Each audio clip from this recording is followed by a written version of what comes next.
Hello, everyone. Thanks for listening. I'll be talking about the Sachser article, International Development and Psychometric Properties of the Cats. And since we'll be talking about the cats, I've decided to bless this presentation with a picture of my chunky cat, Ginger, who I wish to be as comfortable as one day. And I also want to provide a quick overview before getting into some of the key takeaways and findings. So the background of this paper is rooted in increasing early detection and identifying the need for a reliable and valid, as well as feasible measure that captures current definitions being modifications from the DSM-4 to the DSM-5, as well as the ICD-11 of PTSS in children and adolescents. There's also an international focus of this study in that examination of the CAT screener was in Norway and Germany with the goal of creating a translatable version to be used in those countries. They also looked at caregiver and self-report versions of the cats when looking at psychometric properties. Broadly, the results suggest that the cats has satisfactory psychometric properties and can be used as a diagnostic as well as a monitoring tool. So before getting into some more of the findings, I wanted to share more about what the CATS is, and to do so, I'm going to pull up a free PDF version. But to do so, I'll have to stop share and then share again. So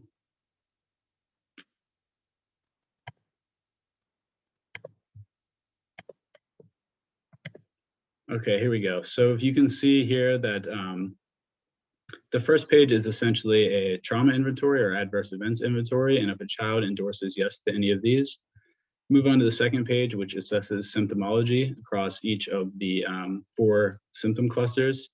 And you can see here that these questions are worded to be more digestible for children and adolescents. And then at the bottom, there is questions to assess impairments in functioning. Moving back to the PowerPoint, I'll have to stop share again.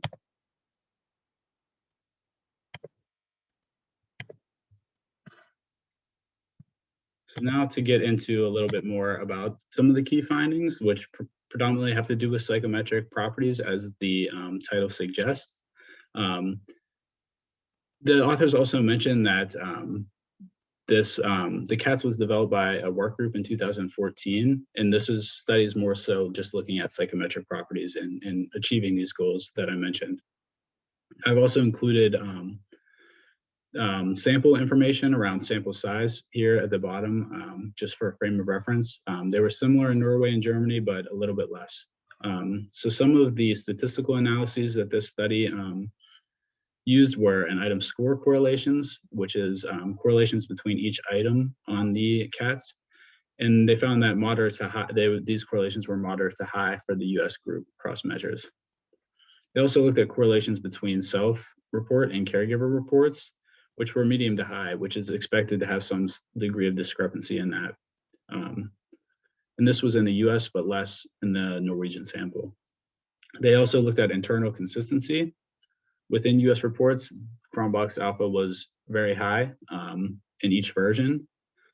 And internal consistency was also strong between each of the 4 DSM symptom clusters factors. In looking at convergent and discriminant validity, they examined the CATS in relation to other commonly used measures for diverse pathology, including anxiety and depression, which were found to have high correlations with the CATS and moderate to low correlations with externalizing concerns. And this is what the researchers hypothesized based on previous literature.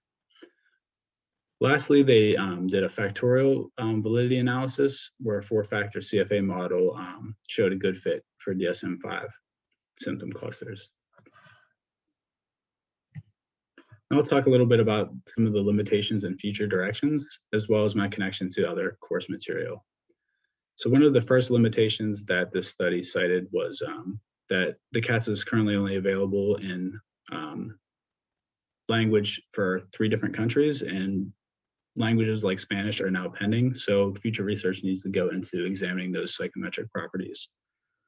Also, findings suggest that caregiver and self-report should be used in conjunction clinically due to some of the discrepancy that I talked about prior to this in the last slide, but also because They found, and there's a tendency in the literature for caregivers to over-report externalizing behavior symptoms, whereas children and adolescents report internalizing symptoms rather than externalizing. So using those for interpretation together is important.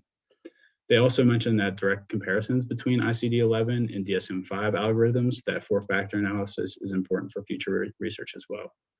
I connected this to the Sachser article from the previous module, which found that although youth with CPTSD and PTSD show distinct symptomology profiles, TFCBT was found equally effective. And here's a question to kind of think about that too. And I believe that findings from this article are likely to explain some of those findings around TFCBT being equally effective due to all the strong correlations between and other psychometric properties between symptomology as well as across a large sample size. Lastly, my discussion question. So the authors note that the CATS is not sufficient on its own for establishing a PTSD diagnosis. So the first part of my question is to provide support for this statement by discussing any clinical considerations, ethical implications, or limitations from the study's findings that you find of relevance. Next, what additional assessment tools would you use, or what information would you want to gather to address these concerns?